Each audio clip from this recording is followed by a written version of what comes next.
Start your wellness journey at Whole Foods Market, where it's Jumpstart January through the 16th. Stock up on supplements with some of the year's biggest savings. Plus, save on air-chilled organic boneless skinless chicken breasts, organic Honeycrisp apples, organic large Hass avocados, and more. And since Whole Foods Market is the only certified organic national grocer, it's easy to make them your wellness destination. Jumpstart your January now at Whole Foods Market.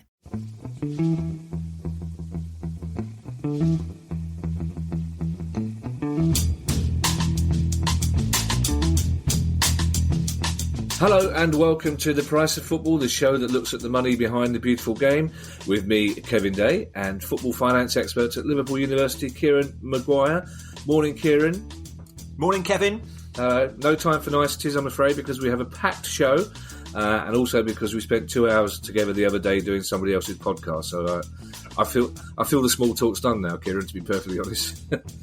Very good, though. Football CFB, if you want to listen to that.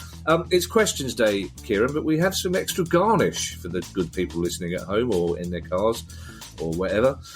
Later, we'll be hearing from former Man United player Mark Lynch, who's been speaking to Kieran about moving out of football into a different world completely. Now, do you know what I like about that sentence, Kieran?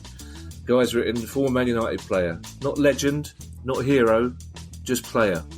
That's how it should be. There's too many heroes and legends in these days. Mark Lynch was a good player, but he was a player. But before that, Kieran, and before the questions, we have some matters arising, I think is the best way of putting it.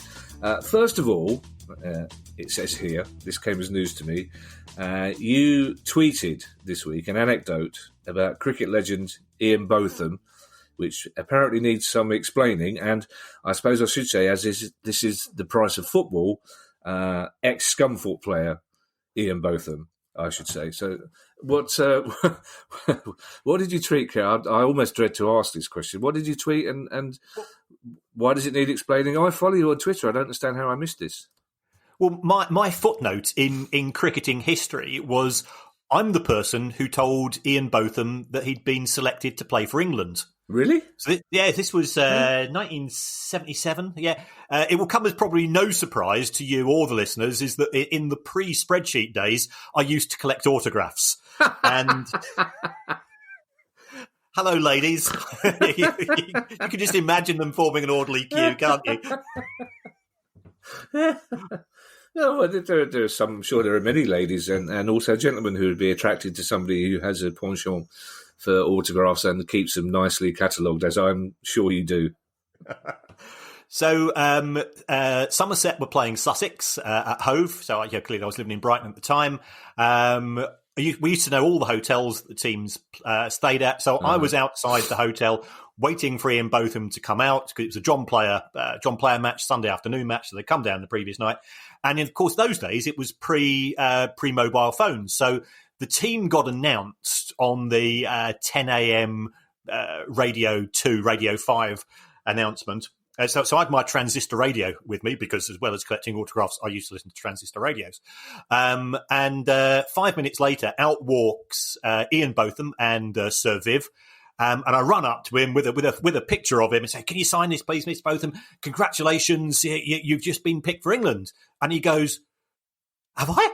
And he turns around to Viv Richards, and he literally leapt into his arms and started waving his arms about, screaming, "I've been selected! I've been selected!" So that was it. So I've always claimed all the merits of Sir Ian's career as an England player. And it's only because yesterday or the day before he's now been made a peer.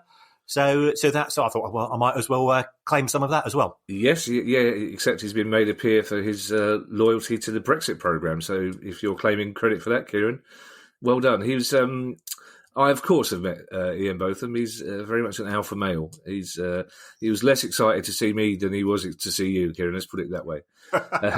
It just occurred to me, Kieran. You know when you go to football games at Brighton. Which is football. Yeah, actually, no, it's quite attractive football sometimes. It's just results-wise, it's not brilliant, says the Palace fan. I've never asked you, do you buy two programmes? Do you buy one to write on and one to keep at home? No, I never buy programmes. Okay. Don't interest me. I've normally got my laptop with me, updating various bits and pieces of financial data that's flown into my atmosphere during the day. There you are, football fans. Only at the Amex Stadium would somebody be sitting through half-time on their laptop looking at that. I'm amazed that Sky Sports haven't picked you out in previous years. Go, who's this bloke who's not queuing for beer?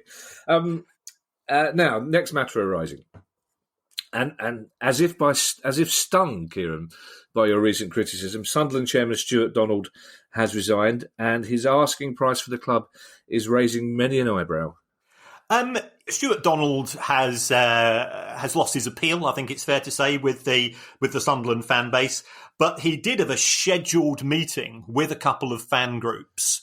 I think this is on Thursday night or Friday night. One of which is called Red and White Army. I think it's fair to say that the discussions became quite heated.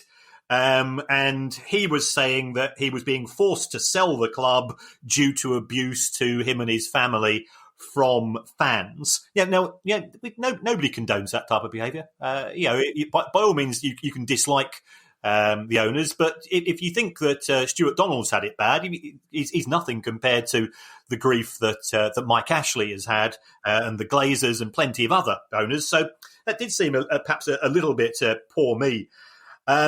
He was also claiming that the abuse that he's got has put off prospective buyers of the club. Now, they wouldn't give a hoot, because they're saying, well, he's taken all the heat for his ability to take the club with income which is 10 times that of the average of other League One clubs, and keep the club in League One for 2 years. So I don't think they'd be too worried about that. But the big issue, I think, was he revealed the sale price to be £37.5 million, which is effectively what he paid for it. And he's saying, well, that's the reason why I'm demanding this price. But he's failed to ignore the fact that when he bought the club, it still had 2 years of parachute payments to come. It still had a pretty talented squad and so on. And during that period of time, it's got nowhere. Sunderland have failed to get back into the Championship, and it's a bit like buying a house, having have it struck by lightning, having an earthquake next door, and then still expect to be able to sell it for what you paid for it. So there was this issue. So I was interviewed by the Sunderland Echo on Friday or Saturday following this, and they asked me how on earth did he come up with that price, and to me, it just makes no sense whatsoever. We have to look at market prices. We know what happened in terms of property. We know what happened in terms of business and other things which have been sold on. To expect to get your money back seems at best naive and at worst overly optimistic. What would you consider a fair price? Because to me, whatever the state of football in Sunderland at the moment, they are a club with enormous potential, huge fan base. They are, cynically, if you want, I imagine if you wanted to make money out of a club in future, Sunderland would be one you'd look at and go, do you know what, 5-10 years' time, this could be a little cash cow for us. So what would you be expecting him to charge? What would have been a realistic figure? Well, really, I went and did my sums. I looked at some comparisons to other clubs, added on a little bit for Sunderland's potential. I think if you got 20 to 25 million, that would probably be fair. But you got to be wary of Sunderland. Even when the club was in the Premier League, it was still losing money. You look at some of the payments that were going out of that club. They got through 3 or 4 chief executives who were on huge sums of money, and every time they left, they got a huge payoff as well. I do genuinely worry for the club because you and I, we've both been there, to Roker Park and to the Stadium of Light as fans, and it's always a great day out. They're passionate fans. They're really funny guys and gals as well when you meet them in the pub beforehand. But the way that the club has been run for a long period of time genuinely causes me concerns, because you shouldn't be losing that amount of money. You shouldn't be getting through that amount of managers, that number of chief executives. There's something toxic, and ultimately the culture of a club is shaped by what happens at the very top. And I just want whoever takes over at Sunderland to be that right person who's got the best interests of the club at heart. Stuart Donald, when he came in, there was all this talk of a 5-year plan and things of this nature, but he was hawking the club around to make a dollar out of it from pretty much sort of 6 months into ownership, which does make me feel very uneasy. Yeah, see, I'm with you. If we were to do a league table of clubs that get mentioned most on this podcast, I think Sunderland and Charlton would probably be very near the top. And I almost want to apologise to Sunderland fans. I would love to get to a period where we can go 6, 7, 8 whole weeks without Sunderland being one of the lead stories. But unfortunately, at the moment, that's not the case. Now, European football, Kieran, could be set for a huge shake-up as the Dutch and Belgium top flights open talks on a merger. Is this a long-term thing or is this COVID-related? I think this has been accelerated as a result of COVID. I mean, there has been talk of this mumbling and bumbling along for many years. I'm sure you'll recall talk of the so-called Atlantic League, which Belgium, the Netherlands, Scotland and Portugal, I think, was the claim at the time. But now the Dutch and the Belgian authorities, or certainly some of the clubs involved, have they commissioned a report by Deloitte, and Deloitte are pretty famous in football for their annual Money League. And presently, those two leagues together make around £80 million a year from TV. And the Deloitte report apparently came up with a figure of 400 million. So, yeah, the clubs in Belgium and Netherlands, who, let's face it, Belgium are presently ranked number 1 by FIFA as far as international clubs are concerned. So Belgium is presently punching above its weight. Again, we get all misty-eyed when we think about the Dutch teams of the 70s and beyond there. It's always been nations which have produced amazing footballers, but their domestic leagues haven't really managed to compete on a European sphere for many years, simply because their best players get nicked by the bigger clubs in Europe. So this would need approval by UEFA, and then we start to enter UEFA politics, and this is where it gets a bit murky, of course. The likes of Agnelli at Juventus and the people in charge of the Liga, they seem to be quite in favour of this Benelux League, or Benny League, I think it will be called, because that could open the doors to the European Super League, which as we know, some people are very keen on, and what would happen under those circumstances is that Champions League places will be determined by promotion and relegation, rather than what we see at present is that in theory, the side that wins the Welsh domestic league has a chance of winning the Champions League in exactly the same way as those clubs that enter the FA Cup at the start of August have a hope of getting to Wembley the following season. And as football romantics, we're all in favour of that.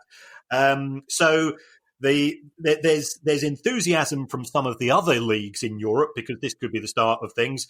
And that's why UEFA itself is opposed, because it fears this could be a clandestine way of getting rid of the Champions League as we know it. Do you know my theory that you and I have been married for too long, Kieran? I write little notes underneath the question. I do the question in block capitals, as I don't like reading off a laptop for the pod. It feels unprofessional. Then I do my little notes in smaller letters, and underneath my little notes I've got Atlantic League, ? Scotland, Belgium, Holland, Portugal. And then UEFA politics. We've been together way too long.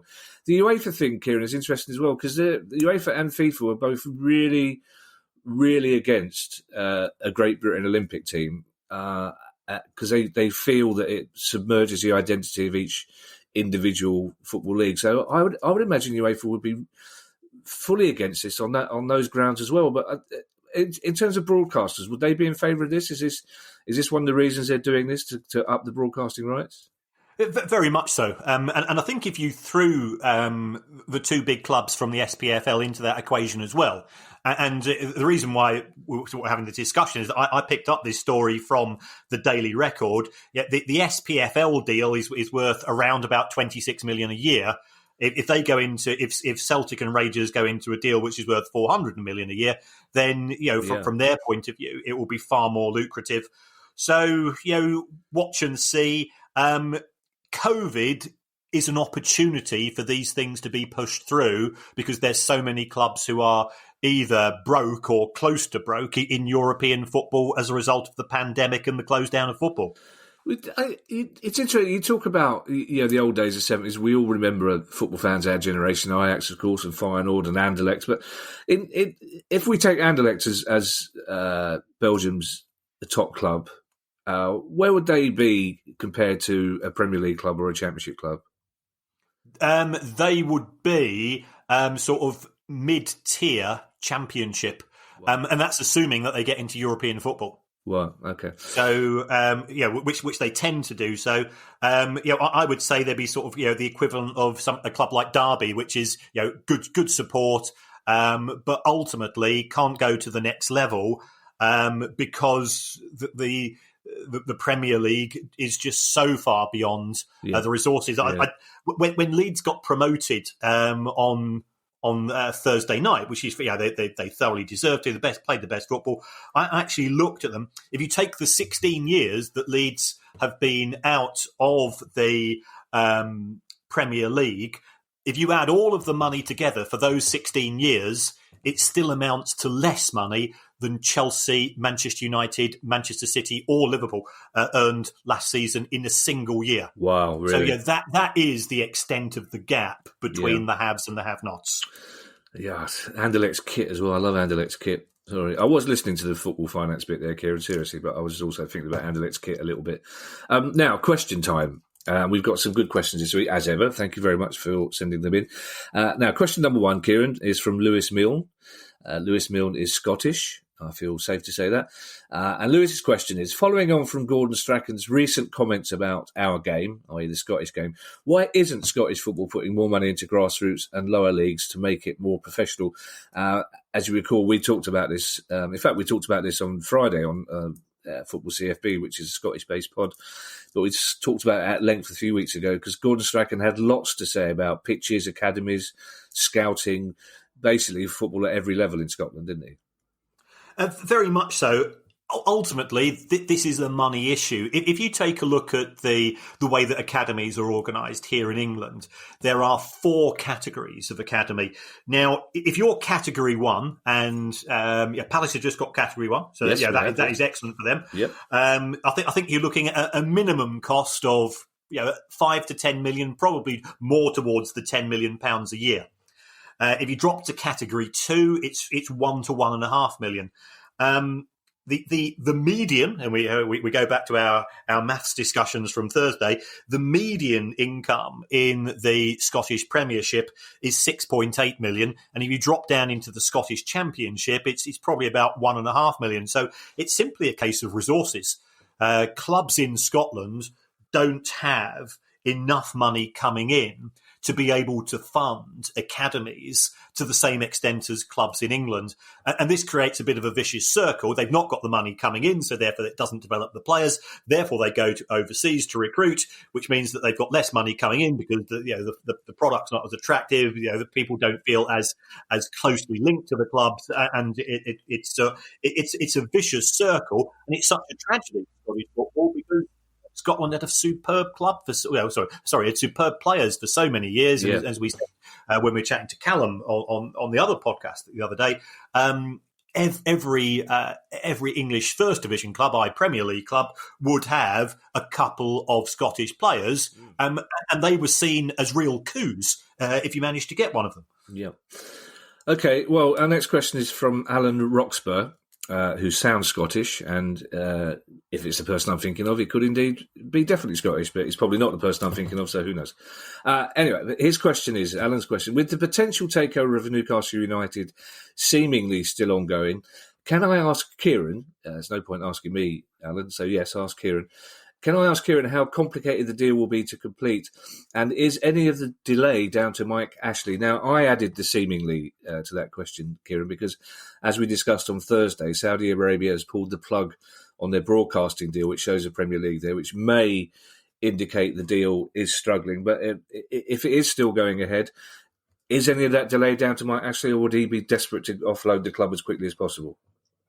Mike Ashley is definitely keen to divest himself of Newcastle United. There's no doubt about that. The reason why it's taken so long is that he's been hawking the club around for at least a couple of years. I think some of the things that might put people off, which could be put into Mike Ashley's bin, is that when you're buying Newcastle United Football Club, if you go into the small print of the account, which, as you know, I'm no stranger to doing, you're actually buying 22 different companies. Oh, so he's set up, Newcastle United kit and Newcastle United pies and Newcastle United this, that, and the other, which makes it trickier. If you're just buying Newcastle United itself, then you know exactly what you've got.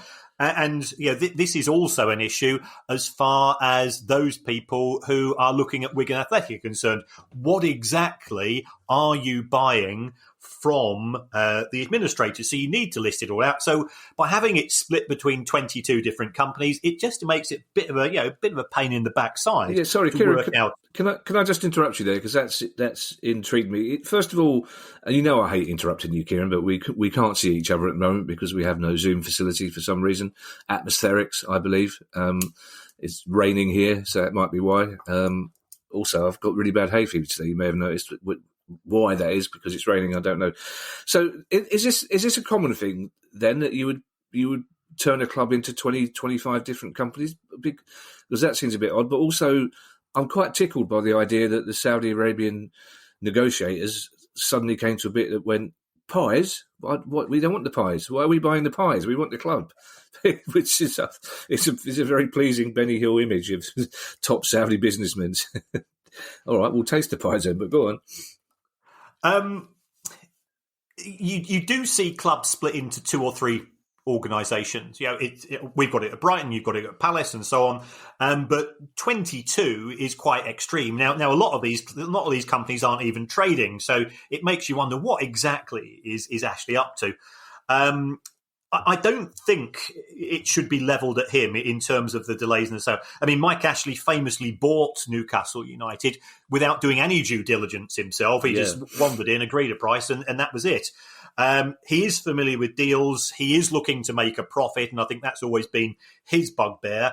But the delays are very much due to the Premier League, and as we know, the issues of the owners and directors test, and to me, it all revolves around the criminality issue. Right. Whilst the authorities in Saudi have no criminal records there, somebody's looked at the small print as far as the owners and directors test, and it says a crime which could be considered to be a crime here in England. So if there is any connection between the owners and the pirate TV organisation, then potentially that could be the cause of this delay, and also the fact that the Premier League is struggling to find a legal firm who will represent them.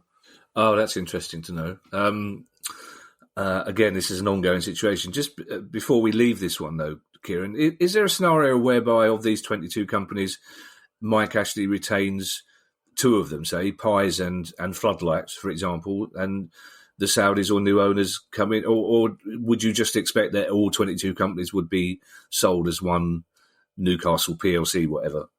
They should all be under an umbrella company which controls them all. So provided you buy that, you buy everything underneath. Now, in theory, there's nothing to stop Mike Ashley saying, well, I'm going to sell one of those companies to myself before the deal goes through, and he's still in charge of the Floodlights, or he's still in charge of the merchandise division or whatever. But I don't think any buyer would be keen on that, because you buy a football club in order to control it, and that would be your main focus. And if you talk to Glasgow Rangers fans, they've got legacy issues from when Mike Ashley owned a proportion of their club, and that's cost Glasgow Rangers a fortune in terms of A, legal fees, and B, lost merchandise sales. For those Newcastle fans listening, Kieran, and indeed those fans of the pod in Saudi Arabia, is your instinct that this deal is still going to go through? I'm less confident than I was 10 days ago because of the decision by the Saudi authorities to ban Bein, because what's the point in owning the most popular club potentially in Saudi Arabia when, in theory, the broadcasting company who holds the rights is self-banned in the country? There must be some rationale behind it. Whether this is a bit of saber rattling by the Saudi authorities towards the Premier League, we don't know. Clearly they're fairly peeved at the delays in making the decision. Sure. Okay, our next question is from Greg Clayton. Almost sounds like Claymore, so he could be Scottish. But Greg says, I'm a disgruntled Tranmere fan. I think that's a tautology, Greg. I don't think there's any other Tranmere fan who isn't disgruntled at the moment. Greg says there's been lots of talk about possible legal action, especially after the decision by Ligue 1 to relegate. I paused there because I was so determined to get the pronunciation right that I almost made it sound like I was determined to get the pronunciation right and didn't speak French naturally every day. So Ligue 1's decision to relegate teams with points per game was overturned. So if Tranmere did win a legal case, what would be the outcome? Reinstatement, compensation, something else? And before you answer the question, can you tell us a little bit about that Ligue 1 decision being overturned? Well, when the French decision to effectively freeze football and make the decisions in respect of the existing table took place, the clubs at the bottom weren't happy, and therefore they have launched a legal challenge, which has now effectively overturned the French authorities. But where they go next is we're still uncertain. So at present, I think there are two options available to Tranmere should they decide to go through the legal route. They could seek compensation, and we've seen that in the SPFL with both Hearts and Partick demanding £10 million compensation between them for relegation. And that is also a threat which is being undertaken by Barnsley, who are presently at the bottom end of the Championship. Oh, that's as much to do with accusations against clubs such as Sheffield Wednesday and Derby with regard to their stadia sales. So Barnsley are threatening either a compensation approach or to overturn the decision. And as well as in Ligue 1, we've got the Eredivisie in the Netherlands, where promotion to clubs such as De Graafschap and SC Cambuur has resulted in those clubs threatening legal action, but I don't think it's necessarily transformed it into a case as yet.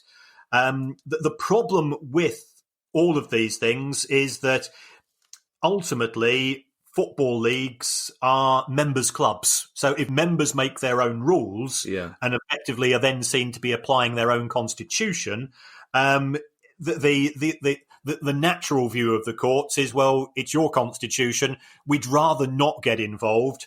But we will have to wait and see with regards to this. And also, has the EFL set a precedent by saying to the National League that we will only accept clubs being promoted from the National League via the playoffs if you are playing next season? Could Barnsley potentially apply this themselves? Because there's no guarantee that football is going to take place in League One next season in the EFL if we don't get the approval from the governing bodies. So it's an ongoing mess. You can understand clubs being unhappy. You can certainly understand clubs fans being unhappy. Only people happy, they've got silver tongues. Yeah, of course. Your Dutch pronunciation is much better than my French pronunciation, which is annoying me a little bit. You mentioned Hearts and Partick taking legal action to seek compensation.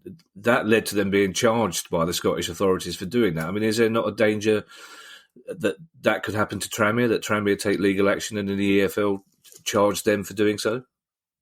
Well, potentially. I mean, without seeing the EFL constitution in depth, I tend to just read the financial fair play pages of it. I think we'd probably need a bit of. Perhaps we could get Kelly or one of our other legal friends to give us an opinion. But normally, whenever I've asked a lawyer for an opinion, the answer has been it depends.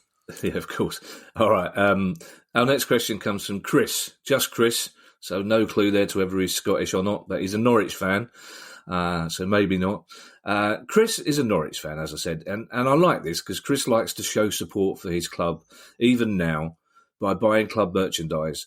And he likes to think, says Chris, that he's helping the club's finances. But how important is the money Chris is spending on merchandise to a club like Norwich? Is it presumably, he says, it's more so to a smaller club than a bigger club? And I wouldn't class Norwich as a small club in particular, not with the size of their fan base and the support they get. But if Chris is going in there and spending £100 on merchandise, is that actually helping the club? Is it helping? Yes, because it will normally be from the club store. The trouble with merchandise is that most clubs are on fairly low commissions. It's estimated to average just 7%. So if he spends £100, Norwich gets 7. So that's not great. I mean, they do get a flat fee from the kit manufacturers, and on top of that, they then get their 7% commission. I mean, if he really wants to help the club in terms of extra money, I would suggest looking at Norwich's figures. They've got a fantastic catering arm, clearly connected to the owners via Delia and co on. Yeah. And there, of course, the club would keep all of the profits. So that might be better. Hopefully it will be in a position where has been able to reopen. Go and have a slap-up meal there, and the club will make more money out of it. It's hopefully it'll be a memorable experience for you. Did you ask the Baroness for advice on answering that question, Kieran? No, I didn't. Because it strikes me that would be the Baroness's answer to any problem, is buy a slap-up meal. That'll be the way out of that problem, possibly. That's okay. Well, we have just booked our first meal post-COVID. Have you? Where are you going? Yes, we are going to a place called the Ginger Man in Brighton, and I took the Baroness there for her most recent significant birthday. And I got into trouble because I was staring at two women over her shoulder for the whole meal. How did she know there were two women over her shoulder? Because she said something on the lines of, "Why are you not looking into my eyes?"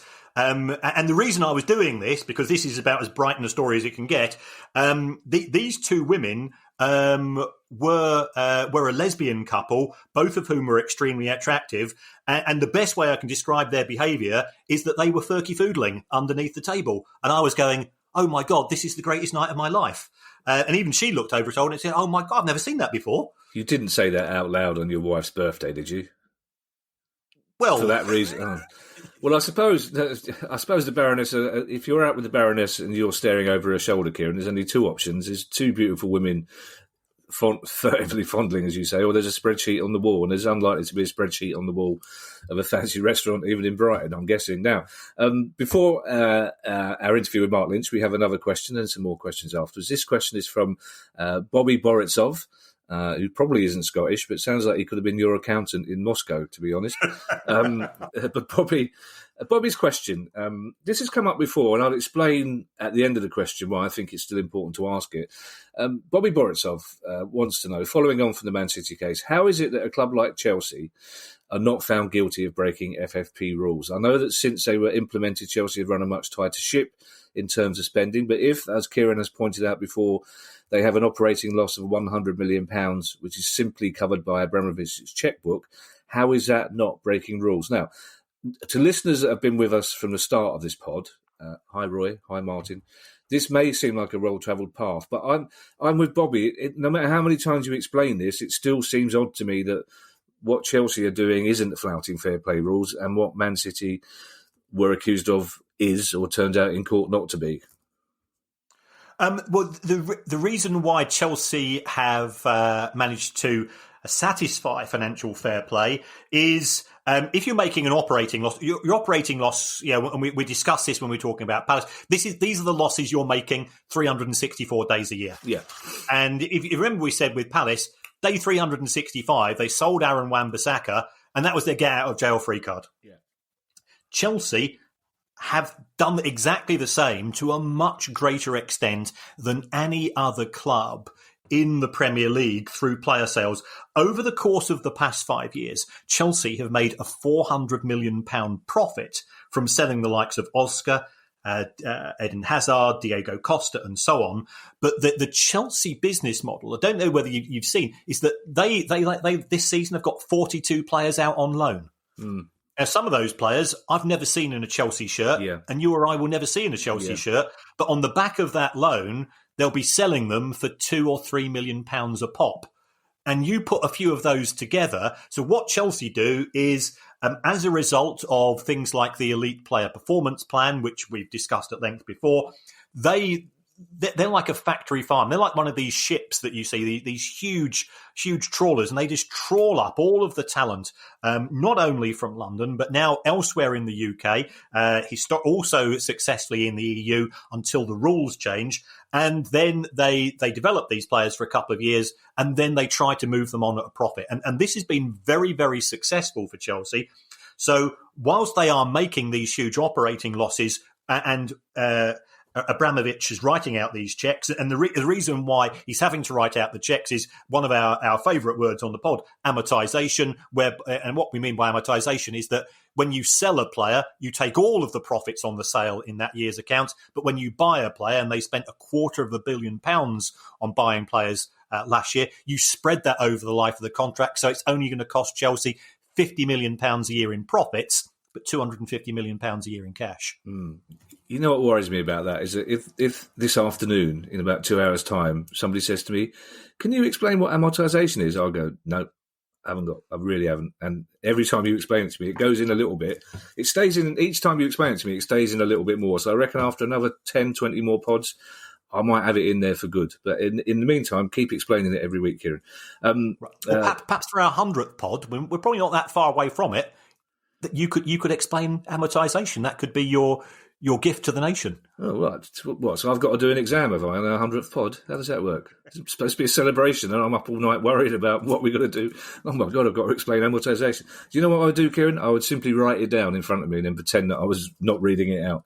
I'm professional. Now, it's interview time. Mark Lynch is the ex-Man United defender who found himself competing for first-team places against Gary Neville, Phil Neville, Wes Brown and John O'Shea, and basically as a competition he couldn't win. So he ended up at Sunderland, Yeovil, Rotherham and Stockport before, in his own words, falling out of love with the game. But he spoke to Kieran about what happened next. Start your wellness journey at Whole Foods Market, where it's Jumpstart January through the 16th.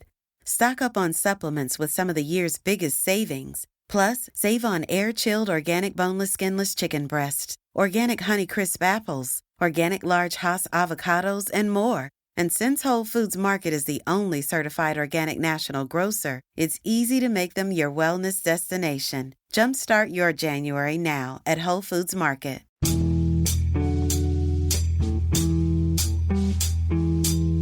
Mark, welcome to the Price of Football show. Thanks very much for coming on. Thank you very much for having me. Thank you very much. Pleasure to be here. Thanks. And I think I've got to be transparent here. I've known Mark for a few years. When I first met Mark, I was a 17-stone slob.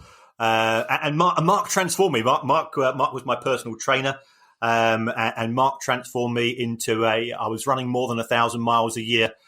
Doing marathons. So I've got a lot to thank Mark for, as does the Baroness. So she sends her love and best wishes to you as well, Mark. She's still working out non-stop. I've only got one working leg, as I've had for the last 4 years. We haven't discussed the old knee issue, have we yet? So we might need to discuss that later. Indeed. So first of all, you've made the transformation from football to non-football. So what did you find were the biggest challenges in setting up your own business? The biggest challenge, I think, coming out of football, you grow up within a footballing bubble. Everyone says it, but it's a fact. You're growing up within a footballing bubble. You don't really realise that leaving football is ultimately going to happen. You don't really realise it until pretty much the very end. I started making plans maybe 2 or 3 years before I did actually quit. And luckily enough, I did do that because I quit when I was either 30 or 31. I can't quite remember the actual age now. But I quit fairly early. It wasn't through a physical sense, but mentally the game didn't turn me on anymore. It was a bit of a chore getting out of bed in the morning for it. And I no longer had that get up and go to actually want to go and perform on a football pitch anymore. So for me, that was the deciding factor in wanting to actually quit. The level that I got to at the time, I was playing with Stockport. We've just been relegated from League Two to the Conference. There's no money in the lower leagues anymore. There wasn't then. So falling out the league, there's going to be another pay cut. There's a whole host of factors that actually went into me deciding that I was going to quit and going to retire. And looking back, it was probably the best decision I ever made. I went in, set up my own business, like you say. It took me a while to get to where I am now, but through a lot of hard work and determination and, wanting to be the best that I can be in terms of what I do, I've now got a really successful fitness business off the back of it. Don't get me wrong, it's been a lot of hard work, a lot of worry, especially with COVID and things like that, but even going back further. But, I've still got business, still earning money and doing well. So it's great. And it's really pleasing to see, that people can come out of football and, do something else and do something that they're passionate about. Because you do hear a lot of stories nowadays about people that come out of football and it's all doom and gloom. So, I'm quite proud of the fact that I've come out of football, left it completely behind and, made a success of it. That's terrific. I mean, and I'm testament. Myself and Gail, we both clients had for the over experience. 3-4 years, weren't you? So it's great that I get to work with really nice people, like yourself and like Gail, mate. So, definitely, it's just a great industry to work in. It really is. Fitness, love it. Terrific. I mean, you sort of said that you were in that football bubble. Given the nature of football, in that many players are on relatively short-term contracts, do you think clubs could do more? That the PFA have reported that 40% of players upon retirement go bankrupt, and that's an absolutely scary statistic for an industry where I think there's a huge myths about football is awash with money. Clearly, at the Premier League level, there is a lot of money for players and clubs and executives and so on. Do you think the PFA could be doing more in terms of preparing their members for when they come out the game? Do you think clubs should be advising, or agents, or ultimately should the players themselves be taking more responsibility? Or is it that you're not encouraged to do so because the focus is on the next match, the next training session, the next promotion challenge and so on? I suppose your daily goals are set, around your fixtures and, the games that you've got coming up. I think as an individual, you've got to look at yourself and look at, what you want to do when you retire. Ultimately, the buck falls with you. I think that's one thing that I learned through football is the fact that day to day, my decisions are always governed by someone else. A manager, selecting me to play in the team, coaches liking what I do on the pitch, agents being able to get you a move if you're out of the team or you're struggling. So my life was always governed by someone else. I only think it's, since I took that away and started, looking after myself and making my own decisions that life has been, extremely good. So I think, the book's got to fall with the player and individual to actually have the get up and go to want to do something once they retire. It's very easy, I think, to come out of football and go, oh, what do I do now type thing, that boat's already sailed in a way because you've already retired, you've already come to the end. You should have been preparing beforehand. So I think ultimately it does come down to the individual. I think it can be hard sometimes, certainly in the lower leagues for footballers. Long-term contracts in the lower leagues are scarce, to say the least. Big money contracts don't exist in the lower leagues. So, you've got to be, if you are playing further down the footballing ladder, you've got to be savvy with your money, you've got to be savvy with your decisions. Not all players earn, hundreds of £1,000s a week, and, playing for 6 months in the Premier League on a contract like that, and, you're earning a lot of money. So it's not the case for everyone. So it's very much down to individual. Maybe clubs could be more supportive, pushing players into further education before they retire. Certainly the PFA. The PFA were always good for me in terms of subsidising qualifications or further qualifications that I was taking outside of football. Probably not so much in the fact of, bringing players in and saying, look, you're coming to the end of your career, now have you thought about this? I know certainly early on in my footballing days, the PFA were there in a sense of education, because I did a BTEC National Diploma in Sports Science, and in and around that, they were quite supportive in helping you get your education, your qualifications, and looking at further career paths. But once I came out of that BTEC, it was very much then it's all just football. So there was a start and end point to that advice at the start. And then from the age of maybe 18, 19 onwards, I never spoke to the PFA about anything like that until I was maybe, 28, 29 and coming towards the latter phases of my career. So maybe there could be, more support in the middle, certainly on a service that they could provide in terms of, players know they have access to them regularly and can, speak to someone. So yeah, I do generally think it's down to the individual and, what they want and what they're thinking. As a support network, agents in and around the players could also maybe do more too. But again, that's down to the agent, what they want to provide the player. The agents that the player chooses as well. That could be part of their services. So it's there's a whole host of things that go in and around that. But ultimately, I think it's the player that's got to have the get up and go to want to do something after football. Fair enough. I mean, you said about making savvy business decisions and so on. Looking back now, what would you say has been your worst financial decision, either connected to the game or outside? I've always been very careful with my money. Not that I've ever had a lot of it, but I've always been fairly careful with it. The worst decision I ever made was when I moved to Sunderland. I bought a flat just outside the city centre of Sunderland. I still have it to this day, and it's caused me endless issues for the past. Well, I moved there in 2004, so we're coming on for 16 years now. I've still got that place, and I can't shift it. And I now live in Manchester. Value in and around the area has gone down a lot. If I do sell the property, say tomorrow, I would lose a lot of money. I'd owe the mortgage company a lot of money. It's one of them things. It was at the time I always had advice. People were saying, wherever you go, wherever you move to, look, buy a property. When you move on, you then rent it out. It was something that I tried to do. So I bought when I went to Sunderland, and I bought when I moved to Yeovil Town as well. But ultimately, I'm stuck with this flat and I can't shift it, which is a real shame in a way, because I'm now stuck in Manchester and having to rent because I've still got this place in Sunderland. So in terms of financial decisions, that's been the worst one I've made. But in hindsight, I look back and I liked the flat when I bought it. I enjoyed living there. It was only because I was at Sunderland for a year that I had to leave and had to look to try and sell it or to rent it out. But yeah, in terms of a bad financial decision, that's probably the worst one I've ever made. But looking back, I probably would have. I would do it differently had I looked back now. But at the time, it seemed the right decision to make. I wish I'd have bought in Manchester before I left, because I probably would have made money on the property in and around the area that I now live in if I'd have bought it when I left. So wrong time, wrong place, unfortunately for me. It's just the housing market took a dip there once I bought it. And at the minute, I haven't been able to get rid of it. So live and learn by these decisions, don't you? Just one of them things, unfortunately.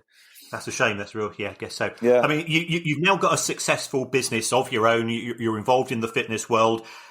How have you had to change in respect of the pandemic? Because presumably, clearly when everybody was in lockdown, you wouldn't have been able to have classes. You wouldn't have been able to deal with clients on a face-to-face basis. Have you become part of the Zoom generation in terms of the way that you now interact with your customers and clients? Massively, yeah. So we're doing this conversation now via what's this app, Zencaster, and I'm not looking at a screen with a face on the other side of it, and I can't really work it out, Kieran, which is quite strange at me, because my life is literally come behind a computer screen now, looking at a face on the other side. When COVID kicked in, or just before COVID kicked in, I took the decision maybe 3 or 4 days before they put us into lockdown to quit my face-to-face classes, because it just didn't seem right at the time. So I took the decision to shut them down. I remember having a conversation with a few of my clients in the school playground when I was picking my daughters up, and they were saying, look, Mark, you can't stop what you do. People genuinely love what you do. I was like, well, there's not a lot I can do. If I can't see you face to face, then, it's taken away my ability to train you and, do what I do. So as it all happened, obviously, I took the decision to go down to shut my business down 2 or 3 days before lockdown happened. But I contacted maybe 10, 15 of my most tried, trusted and regular clients and said, look, format I'm going to just try. I've never done it before. Let's just try a fitness class online and see how it goes.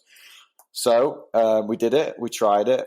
Looking back now, it's probably one of the worst hours of fitness I've ever provided because I'd never ever used that platform before. It was complete and utter test. But, the guys being the guys and trusting me and trusting what I do, they all said genuinely enjoyed it, genuinely loved it, and would 100% pay for a service like that.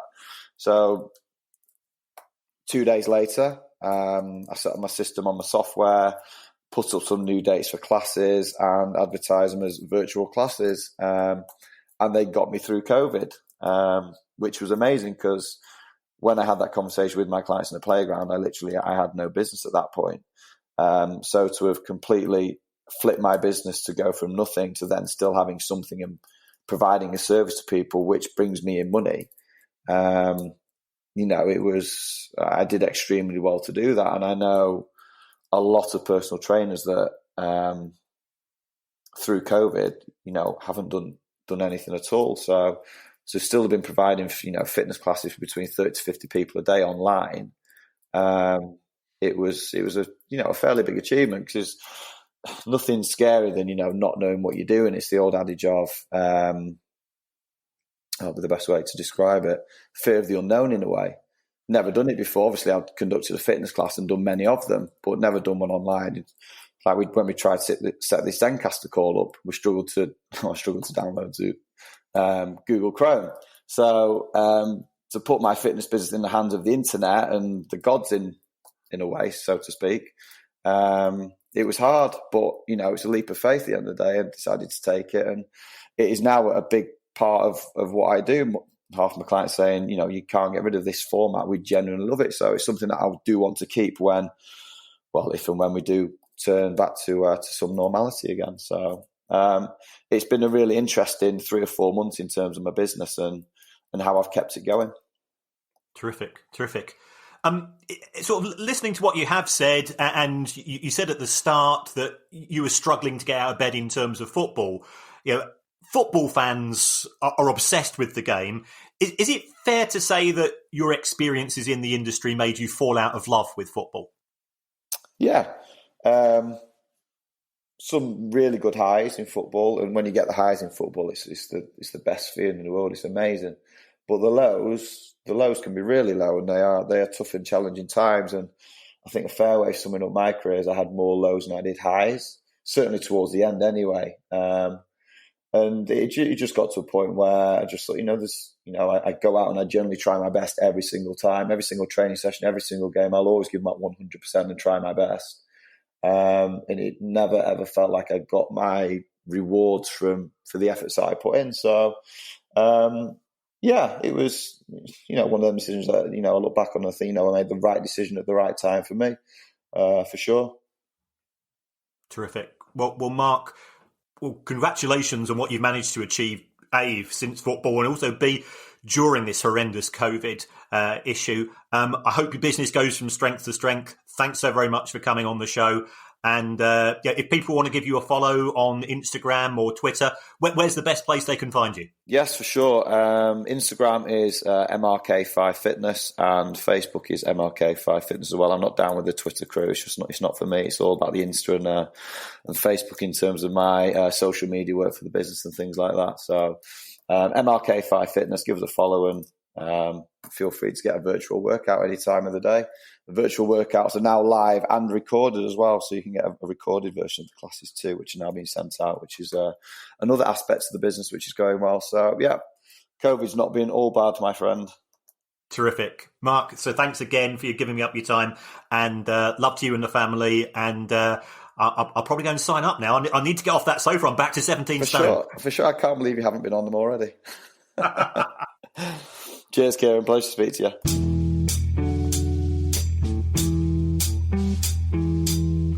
It's really interesting that, Kieran. Mark is probably aware of this as well, that he's the answer to a pub quiz question because he played one game for Man United and scored one own goal. in a Champions League game. But it kind of confounds the expectations. There are so many people listening to this who would just think, my God, he played for Man United.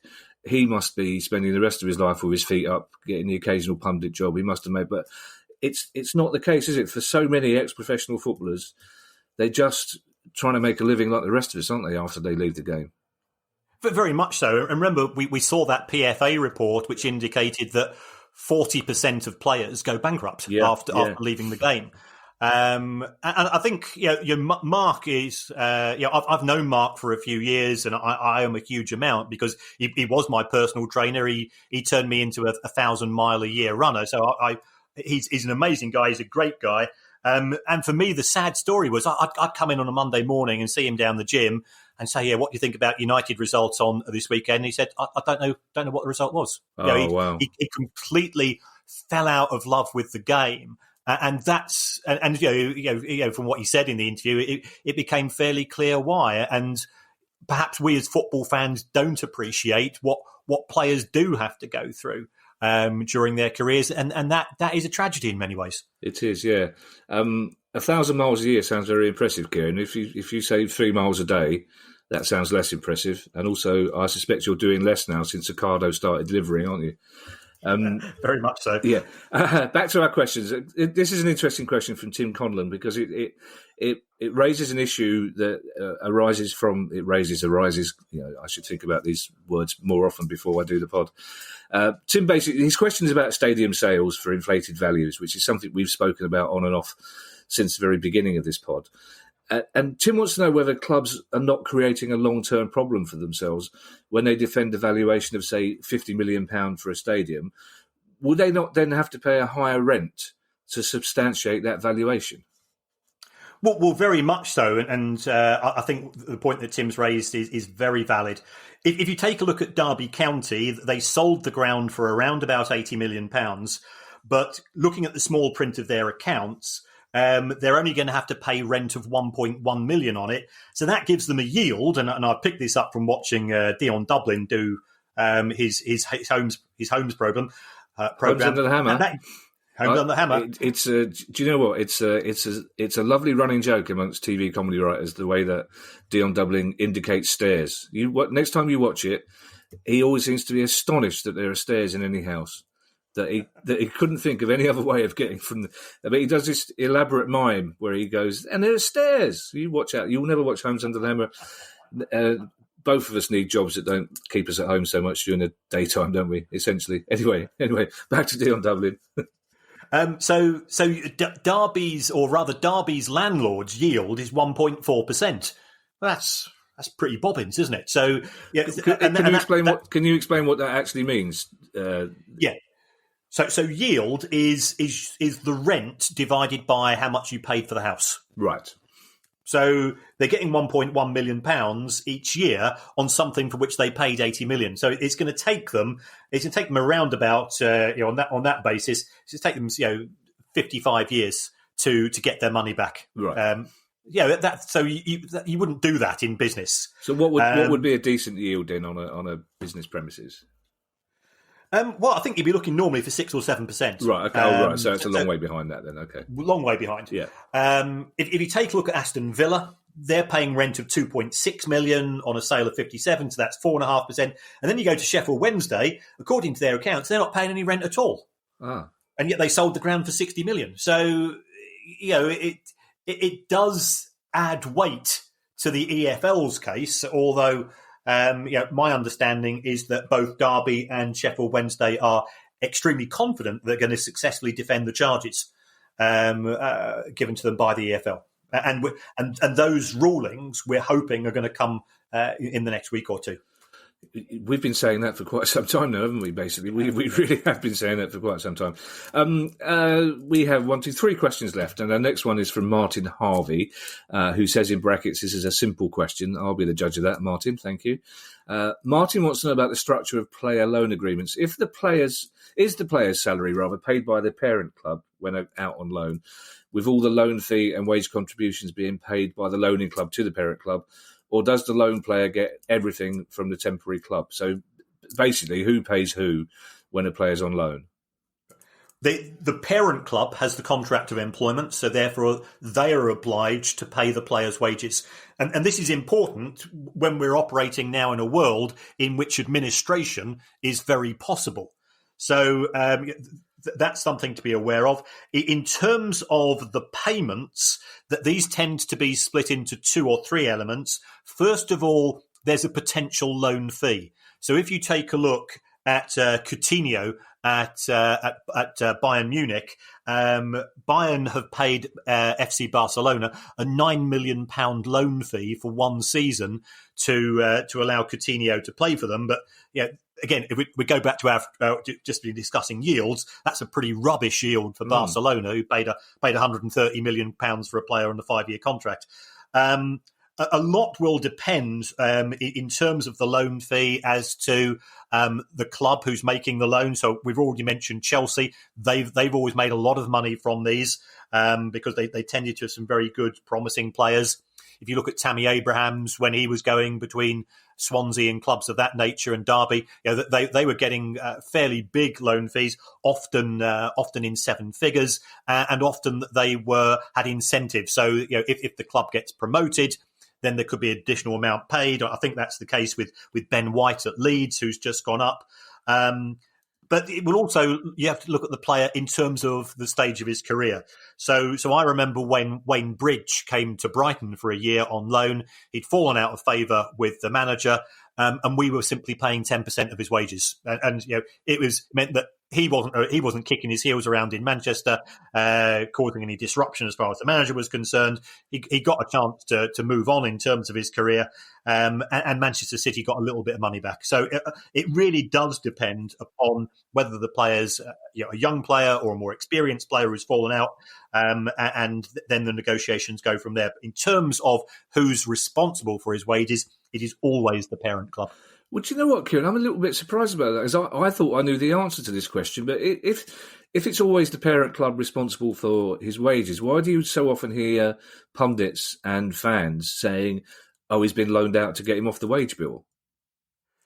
Well, because the hiring club will make a contribution to that wage bill. So if it's we paid 10%. Sometimes it will be 50%. Sometimes, if he's a promising young player such as Tammy Abraham, Chelsea might have said to Swansea when he played for them, I think it was 2 seasons ago, we want 100% of his wages, right, and we're going to charge you £1 million loan fee as well. So you have to look at it from case to case.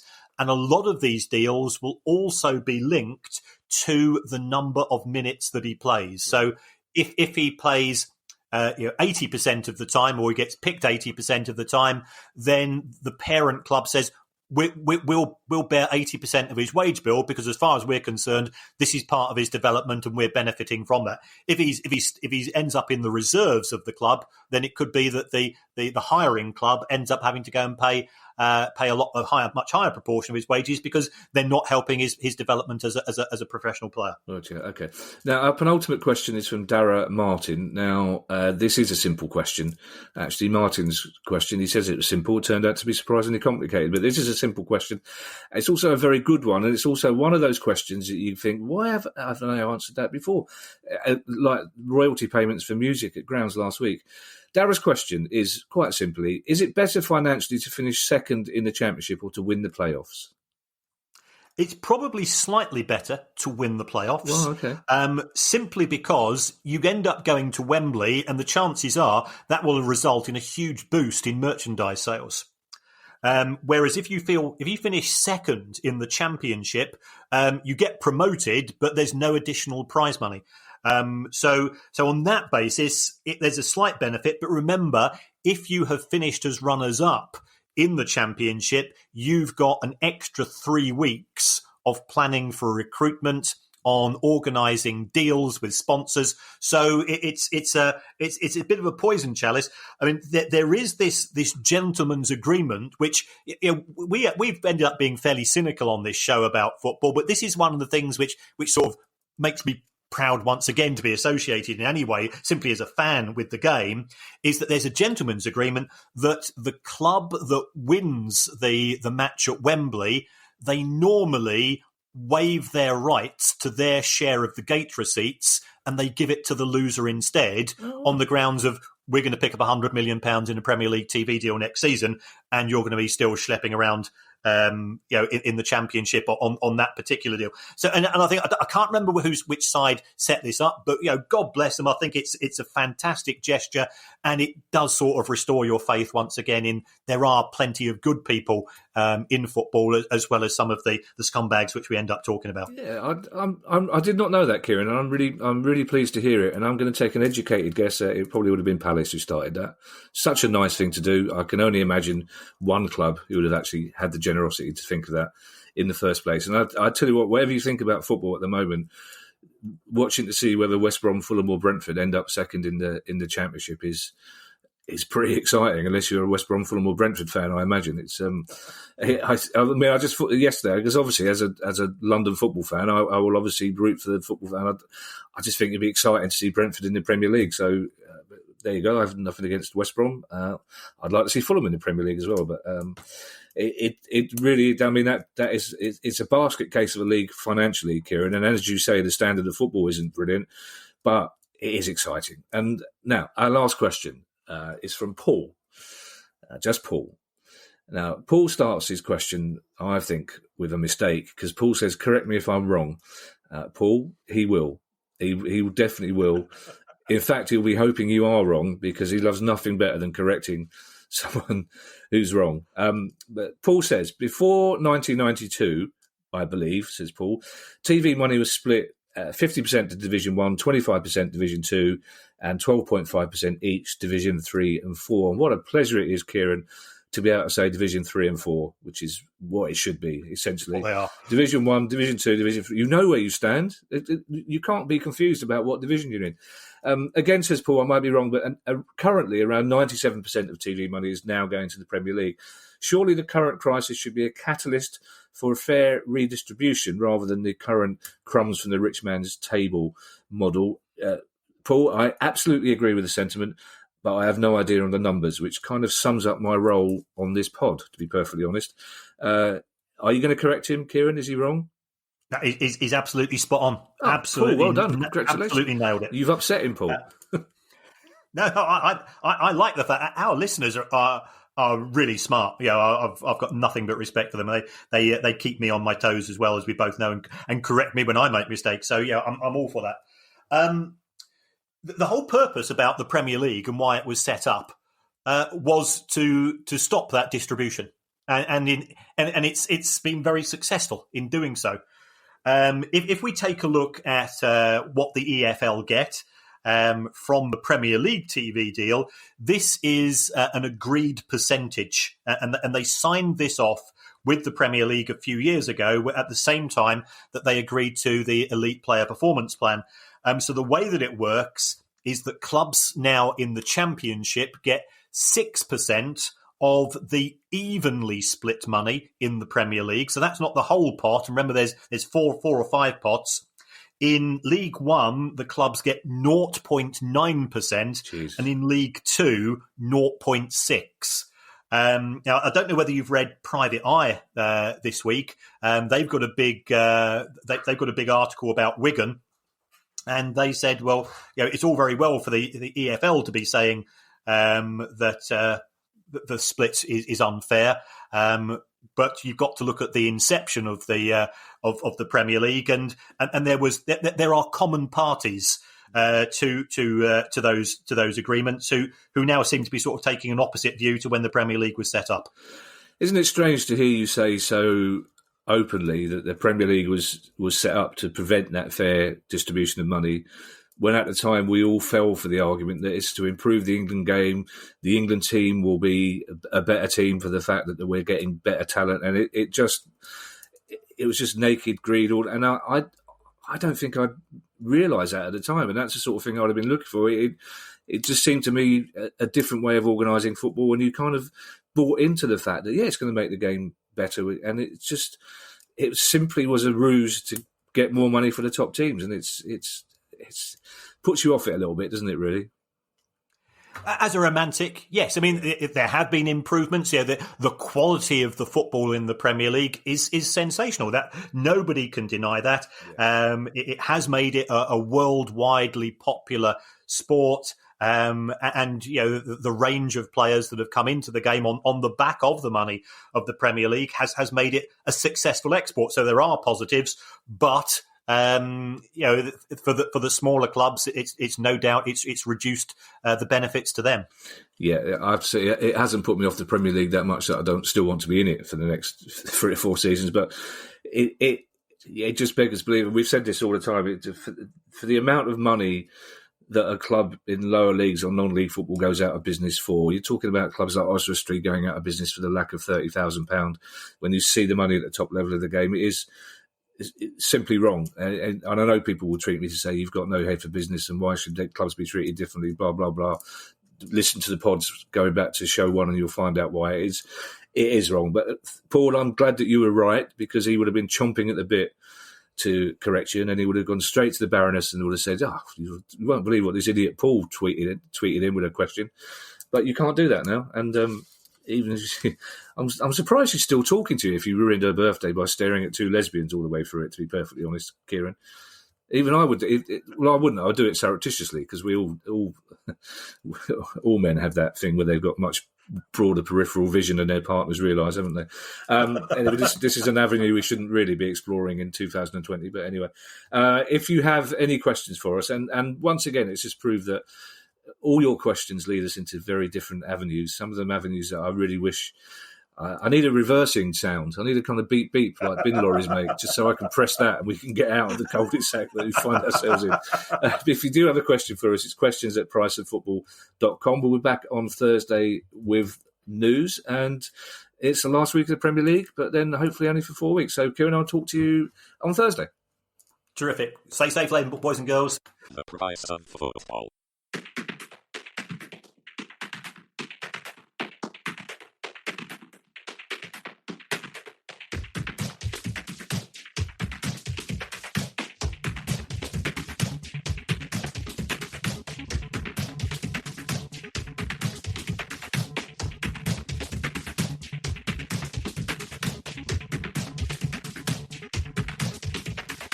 The price of football.